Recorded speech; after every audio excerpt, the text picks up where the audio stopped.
नमस्कार विद्यार्थी मित्रांनो, स्मार्ट अभ्यास या यूट्यूब चॅनलवर आपले मनापासून स्वागत आहे।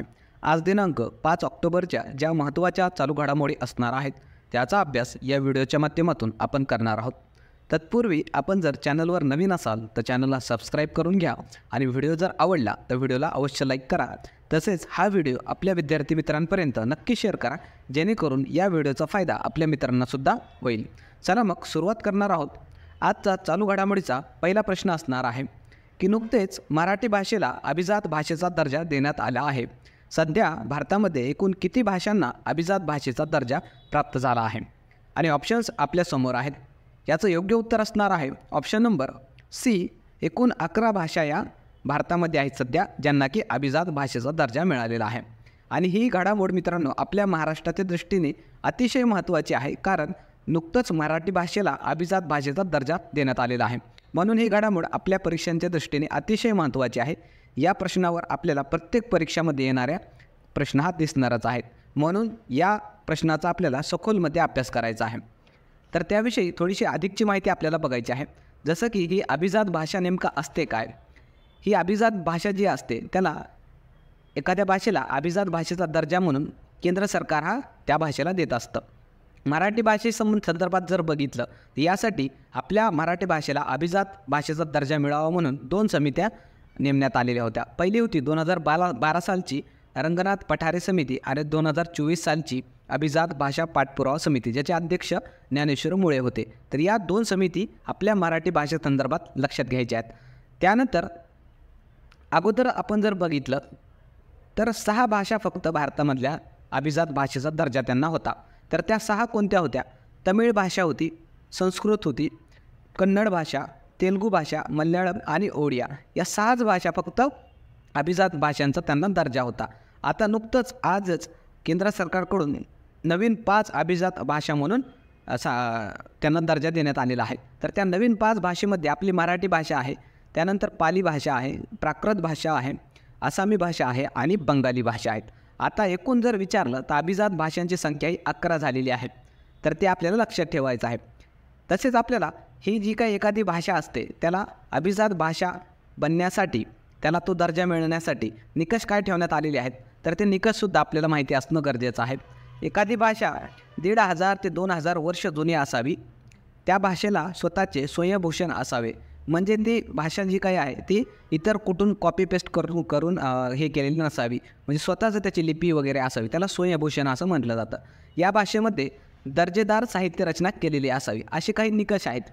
त्यानंतर आता जी काही भाषा अभिजात भाषेचा दर्जा मिळालेला असतं ज्या भाषांना, त्या भाषांना फायदे काय होत असतात ते सुद्धा आपल्याला माहिती असायला पाहिजे।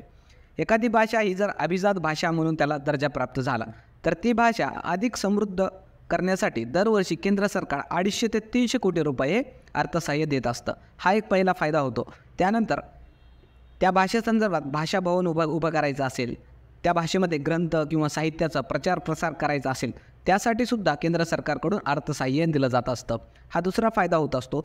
आणि तसेच देशामधील जे विविध विद्यापीठं आहेत त्यामध्ये आता मराठी भाषेसाठी आपल्याला स्वतंत्र विभाग हे स्थापन करता येणार आहेत, कारण आपल्या भाषेला अभिजात भाषेचा दर्जा हा मिळालेला आहे। हे फायदे असतात एखाद्या भाषेला अभिजात भाषा दर्जा मिळाल्यामुळे। तर हे आपल्याला घडामोड अतिशय बारकाईने लक्ष देऊन करायचं आहे मित्रांनो। हे आजचा अतिशय महत्त्वाचा प्रश्न आहे। त्यानंतर पुढचा प्रश्न आपल्याला बघायचा आहे की नुकतेच शिवछत्रपती क्रीडा जीवनगौरव पुरस्कार 2024 कोणाला जाहीर झाला आहे? आणि ऑप्शन्स आपल्यासमोर आहेत। याचं योग्य उत्तर असणार आहे option number A, Pradeep Gandhe यांना नुकतंच शिवछत्रपती क्रीडा जीवनगौरव पुरस्कार जाहीर झालेला आहे। तर त्या संदर्भात थोडी अधिकची माहितीसुद्धा आपल्याला बघायची आहे। हे जे प्रदीप गंधे आहेत ते एक आंतरराष्ट्रीय दिग्गज असे बॅडमिंटन होते। अनेक खेळाडूंना त्यांनी मोलाचं मार्गदर्शन केल्यामुळे त्यांना या पुरस्काराने सन्मानित करण्यात आलेलं आहे। त्यासोबतच आपल्याला लक्षात घ्यायचं आहे की एक अविनाश साबळे म्हणून धावपटू आहे मित्रांनो महाराष्ट्राचा, त्यालासुद्धा या शिवछत्रपती क्रीडा पुरस्कार जाहीर झालेला आहे खेळाडूंच्या गटामध्ये। तर या काही गोष्टी या पुरस्कारासंदर्भामध्ये आपल्याला लक्षात घ्यायच्या आहेत। त्यानंतर पुढचा प्रश्न आपल्याला घ्यायचा आहे, आंतरराष्ट्रीय क्रिकेटच्या इतिहासामध्ये सर्वात जलद 27,000 धावा करणारा क्रिकेटपटू कोण बनला आहे? आणि ऑप्शन्स आपल्यासमोर आहेत। याचं योग्य उत्तर असणार आहे ऑप्शन नंबर विराट कोहली याने नुकतंच आंतरराष्ट्रीय क्रिकेटच्या इतिहासामध्ये सर्वात फास्ट 27,000 धावा करण्याचा विक्रम केलेला आहे आणि तो असा करणारा जगातला पहिला खेळाडू बनलेला आहे. तर त्या विषयी आपल्याला थोडीशी अधिकची माहितीसुद्धा बघायची आहे. विराट कोहलीने हे जे काही 27,000 धावा पूर्ण केलेले आहेत त्यासाठी फक्त त्याला 594 सामनेच खेळावे लागलेले आहेत.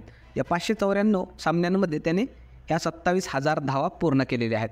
ते सर्व फॉर्मॅटमध्ये, मग ते वन डे असेल, T20 असेल आणि टेस्ट फॉर्मॅट असेल. तर हे आपण लक्षात घ्यायचं आहे. यापूर्वी फक्त 3च खेळाडू होते की ज्यांनी 27,000चा धावा करण्याचा टप्पा हा पूर्ण केलेला आहे. तर त्यामध्ये सचिन तेंडुलकर, रिकी पॉन्टिंग आणि कुमार संगकारा. तर या आपण गोष्टी लक्षात घ्या. त्यानंतर पुढचा प्रश्न आपल्याला बघायचा आहे की नुकतेच मेक्सिको देशाच्या पहिल्या महिला राष्ट्रपती कोण बनल्या आहेत आणि ऑप्शन्स आपल्यासमोर आहेत. याचं योग्य उत्तर असणार आहे ऑप्शन नंबर ए, क्लाउडिया शिएनबाम असं त्यांचं नाव आहे, ज्या की नुकतंच मेक्सिको या देशाच्या पहिल्या महिला राष्ट्रपती बनलेल्या आहेत. म्हणून हा प्रश्न स्टार करून ठेवा. जे काही महिला वगैरे ज्या देशाच्या असा प्रमुख पदांवर एखादी महिला पहिल्यांदाच नियुक्त वगैरे होत असते त्यावर आपल्या परीक्षांमध्ये अवश्य प्रश्न हा विचारला जात असतो. म्हणून अशा गोष्टी आपल्याला थोडंसं बारकाईनं बघणं गरजेचं असतं. तर त्याविषयी थोडी अधिकची माहिती आपल्याला बघायची आहे. हा जो मेक्सिको देश आहे त्याची राजधानी काय आहे? मेक्सिको सिटी आहे. चलन मेक्सिकन पेसो आहे. आणि अजून एक लक्षात घ्यायचं आहे की याच मेक्सिको या देशाने नुकतंच त्यांच्या देशातील नागरिकांना न्यायाधीश निवडण्याचे अधिकारसुद्धा कायद्याने दिलेले आहेत. तर हे स्टार करून ठेवा पॉईंट. हा प्रश्नसुद्धा आपल्याला येण्याचे चान्सेस आहेत. तसेच इतर जे काही प्रमुख पदांवर महिला आहेत त्यावरसुद्धा आपण एकदा रिव्हिजन करणार आहोत. त्यावरसुद्धा आपल्याला प्रश्न येऊ शकतो. जसं की थायलंडच्या पंतप्रधान म्हणून पेटागटर्न शिनावात्रा या महिलेची निवड झालेली आहे. त्यानंतर श्रीलंकेच्या महिला पंतप्रधान म्हणून हरिणी अमर सूर्या यांना नियुक्त करण्यात आलेलं आहे. आणि UPSCच्या अध्यक्ष म्हणून प्रीती सुदान यांची नियुक्ती झाली. या काही महिला आहेत ज्यांच्या नियुक्त्या झालेल्या आहेत प्रमुख पदांवर. तसेच महाराष्ट्राचा जर विषय निघाला तर महाराष्ट्रामध्ये महाराष्ट्राच्या मुख्य सचिव म्हणून एक महिलाच आहे, त्यांचं नाव आहे सुजाता सौनिक. आणि त्यानंतर महाराष्ट्राच्या पोलीस महासंचालक म्हणून रश्मी शुक्ला आहेत. या दोन्ही महिला पहिल्यांदाच महाराष्ट्राच्या महत्त्वाच्या पदांवर नियुक्त करण्यात आलेल्या आहेत. म्हणून या सर्व महिला आपल्याला लक्षात ठेवायच्या आहेत.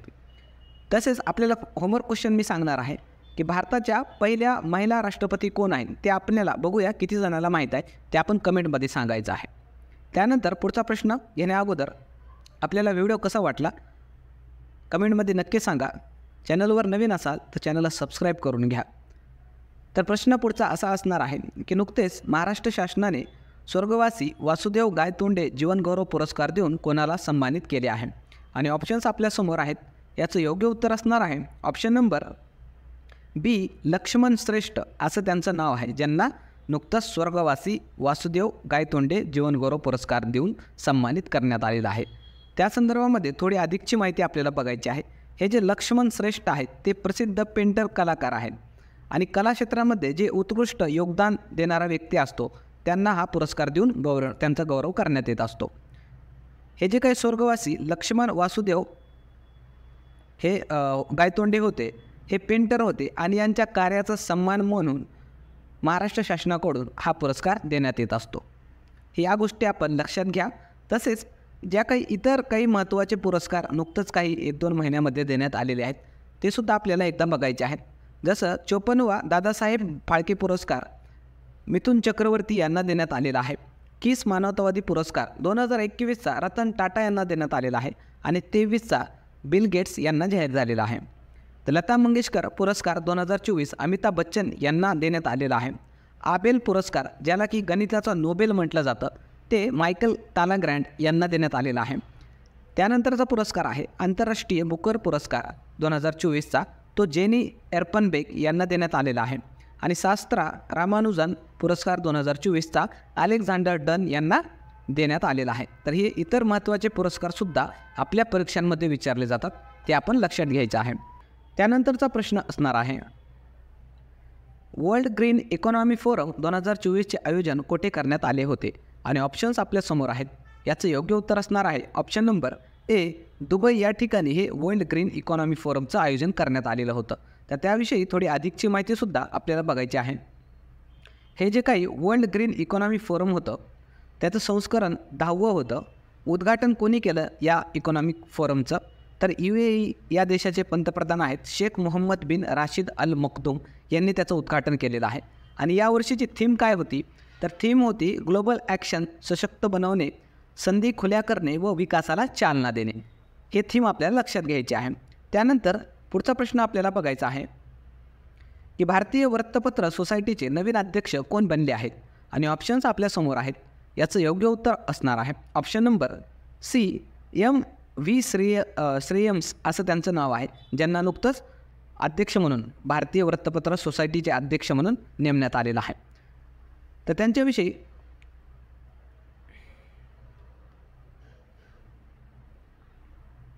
तसेच मित्रांनो, ज्या इतर महत्त्वाच्या नियुक्त्या झालेल्या आहेत अलीकडच्या काळामध्ये त्यासुद्धा आपल्याला बघायच्या आहेत. जसं सतीश कुमार हे रेल्वे बोर्डाचे अध्यक्ष म्हणून नियुक्ती झालेली आहे. B श्रीनिवासन यांना NSGचे प्रमुख म्हणून नियुक्त करण्यात आलेलं आहे. दलजीत सिंग चौधरी यांना BSFचे प्रमुख म्हणून नियुक्त करण्यात आलेलं आहे. राहुल नवीन यांना ED अर्थात एन्फोर्समेंट डायरेक्टोरेट याचे प्रमुख म्हणून नियुक्त करण्यात आलेलं आहे. प्रतीक सुदान यांना UPSCच्या अध्यक्ष म्हणून नियुक्त करण्यात आलेलं आहे.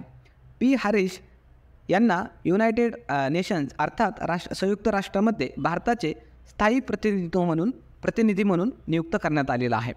आणि जय शाह त्यांना ICCचे अध्यक्ष म्हणून त्यांना नियुक्त करण्यात आलेलं आहे. तर या इतर महत्त्वाच्या नियुक्त्यासुद्धा आपण लक्षात घ्यायच्या आहेत. त्यानंतर पुढचा प्रश्न असणार आहे, भारतीय फुटबॉल संघाने कोणत्या देशाचा पराभव करून सॅफ अंडर-17 चॅम्पियनशिप 2024 जिंकली आहे? तर ही फुटबॉल संबंधित एक चॅम्पियनशिप असते. तर त्याविषयी ऑप्शन्स आपल्याला या ठिकाणी देण्यात आलेले आहेत आणि याचं योग्य उत्तर असणार आहे ऑप्शन नंबर B, बांगलादेश या संघाला हरून जे काही आपलं सॅफ अंडर-17 चॅम्पियनशिप आहे ते भारतीय फुटबॉल संघाने जिंकलेली आहे. तसेच मित्रांनो, आपल्याला हे पण लक्षात घ्यायचं आहे, एक सॅफ अंडर-20 चॅम्पियनशिपसुद्धा असते, त्याचा विजेता मात्र बांगलादेश ठरलेला होता आणि त्यामध्ये भारताचा पराभव झालेला होता. हे आपण लक्षात ठेवायचं आहे. त्यानंतर ज्या इतर खेळ घडामोडी आहेत त्यासुद्धा आपल्याला एकदा रिव्हिजन त्याचं करायचं आहे. 45वे बुद्धिबळ ऑलिम्पियाड 2024 जे पुरुष संघाचं आहे ते सुद्धा भारतानं जिंकलेलं आहे आणि महिला संघाचं सुद्धा विजेता हा भारतच ठरलेला आहे. आणि ऐतिहासिक क्षण होता मित्रांनो हा यासाठी आपल्यासाठी हा, की बुद्धिबळाच्या ऑलिम्पियाडमध्ये दोन्ही भारतीय महिला संघ असेल किंवा पुरुष संघ असेल, विजेता हा भारतच ठरलेला आहे. तर ते आपल्याला स्टार करून ठेवायचा आहे. हा पॉईंट आपल्याला परीक्षामध्ये विचारला जाऊ शकतो. तसेच पुरुष आशियाई हॉकी चॅम्पियनशिप झालेली आहे 2024ची, त्यामध्ये भारत विजयी ठरलेला आहे आणि त्यांनी 5व्यांदा हा विजय मिळवलेला आहे. कोणाला हरवलेला आहे या चॅम्पियनशिपमध्ये? तर चीन या देशाला. हे लक्षात घ्यायचं आहे. त्यानंतर जे इंडियन प्रीमियर लीग झाली होती 2024 वर्षाची, त्याचा विजेता KKR हा संघ ठरलेला आहे. तसेच वुमन जी महिलांची प्रीमियर लीग असते ते सुद्धा झालेली आहे, त्याचा विजेता RCB हा संघ ठरलेला आहे. आणि जे काही ICC T20 वर्ल्ड कप झालेला आहे पुरुषांचं, तो भारतीय संघाने जिंकलेला आहे आणि उपविजेता ते दक्षिण आफ्रिका हा संघ बनलेला आहे. तर या गोष्टी आपल्याला खेळांविषयी लक्षात घ्यायच्या आहेत. त्यानंतर शेवटी आपण जसं कालच्या घडामोडींना रिव्हिजन देत असतो, तर आजचा क्विक रिव्हिजन याच कालच्या घडामोडींना आपण देणार आहोत. तर कालचा पहिला प्रश्न आपण असा घेतला होता की कोणत्या राज्यामध्ये महिलांना माँ दुर्गा अभियान सुरू करण्यात आलेलं आहे? आणि याचं योग्य उत्तर होतं ऑप्शन नंबर A, महाराष्ट्रामध्ये हे महिलांसाठीचं माँ दुर्गा अभियान सुरू करण्यात आलेलं आहे. त्यानंतरचा प्रश्न आपण घेतला होता की नुकतेच ऑक्सिजन बर्ड पार्क महाराष्ट्रातील कोणत्या शहरात उभारण्यात आले आहे? आणि ऑप्शन्स आपल्यासमोर होते. याचं योग्य उत्तर होतं ऑप्शन नंबर B, नागपूर या ठिकाणी हे ऑक्सिजन बर्ड पार्क उभारण्यात आलेलं आहे. त्यानंतरचा प्रश्न आपण घेतला होता 2025मध्ये पहिले विश्व खो खो वर्ल्ड कप कोणत्या देशात होणार आहे? आणि याचं योग्य उत्तर होतं ऑप्शन नंबर B, भारत या देशामध्ये पहिलं विश्व खो खो वर्ल्ड कप होणार आहे. त्यानंतरचा प्रश्न आपण घेतला होता नुकतेच कोणत्या शहरामध्ये क्रूज भारत मिशन लॉन्च करण्यात आले? आणि याचं योग्य उत्तर होतं ऑप्शन नंबर C, मुंबई या शहरामध्ये हे क्रूज भारत मिशनचं लॉन्च करण्यात आलेलं आहे. या संदर्भामध्ये आपण डिटेलमध्ये काल बघितलेलंच आहे. त्यानंतरचा प्रश्न आपण घेतला होता नुकतेच स्वच्छ भारत अभियानाला किती वर्ष पूर्ण झाली आहेत? आणि याचं योग्य उत्तर होतं ऑप्शन नंबर A, 10 वर्ष या स्वच्छ भारत अभियानाला पूर्ण झालेली आहेत. त्यानंतरचा प्रश्न घेतला होता आपण की नुकतेच क्रिकेटर ब्रायन लारा यांची आत्मकथा प्रकाशित झाली आहे, त्याचे नाव काय आहे? याचं योग्य उत्तर होतं ऑप्शन नंबर ए, लारा असं या आत्मकथाचं नाव होतं. त्यानंतरचा प्रश्न आपण घेतला होता की नुकतेच बातम्यामध्ये असणारा सांगयांग ग्यात्सो शिखर कोणत्या राज्यामध्ये आहे, आणि याचं योग्य उत्तर होतं ऑप्शन नंबर बी, अरुणाचल प्रदेश या ठिकाणी हा शिखर आहे. त्यानंतर पुढचा प्रश्न आपण घेतला होता की आंतरराष्ट्रीय स्तन कॅन्सर जागरूकता महिना म्हणून कोणता महिना साजरा करण्यात येतो, आणि याचं योग्य उत्तर होतं ऑप्शन नंबर बी, ऑक्टोबर हा महिना आंतरराष्ट्रीय स्तन कॅन्सर जागरूकता महिना म्हणून साजरा करण्यात येतो. याविषयी आपण डिटेलमध्ये काल बघितलेलाच आहे. त्यानंतर मित्रांनो, आपण होमवर्क क्वेश्चन दिलेला होता कालचा, आणि तो प्रश्न असा होता की नुकतेच ऑस्कर 2025साठी भारताकडून कोणते चित्रपट पाठवले जाणार आहे, आणि याचं योग्य उत्तर हे बऱ्याचशा विद्यार्थी मित्रांनी कमेंटमध्ये दिलेलं आहे. त्यांचं खरंच मनापासून अभिनंदन. अतिशय चांगला प्रतिसाद तुम्ही या प्रश्नांसाठी देत आहात.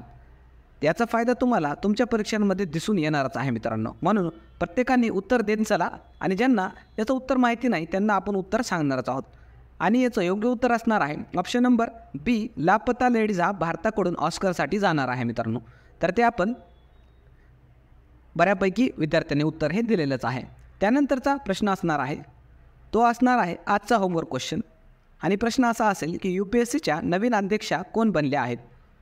तर याचं उत्तर हे आपण सर्वांनी कमेंटमध्ये द्यायचं आहे. बघूया किती विद्यार्थी मित्रांना या प्रश्नाचं उत्तर हे माहिती आहे. चला मग थांबूया या ठिकाणी. पुन्हा भेटूया एका नवीन व्हिडिओसह. व्हिडिओ जर आवडला तर व्हिडिओला अवश्य लाईक करा. चॅनलवर जर नवीन असाल तर चॅनलला सबस्क्राईब करा. तसेच हा व्हिडिओ आपल्या विद्यार्थी मित्रांपर्यंत नक्की शेअर करा मित्रांनो, जेणेकरून याचा फायदा आपल्या मित्रांनासुद्धा होईल. तसेच आपल्या लेक्चरच्या मोफत नोट्ससाठी टेलिग्राम चॅनल आहे आपलं स्मार्ट अभ्यास 555, त्यालासुद्धा तुम्ही जॉईन करून घेऊ शकता. त्या ठिकाणी आपण विद्यार्थ्यांसाठी मोफत स्टडी नोट्स वगैरे टाकत असतो. तर थांबूया या ठिकाणी. पुन्हा भेटूया एका नवीन व्हिडिओसह. तोपर्यंत धन्यवाद.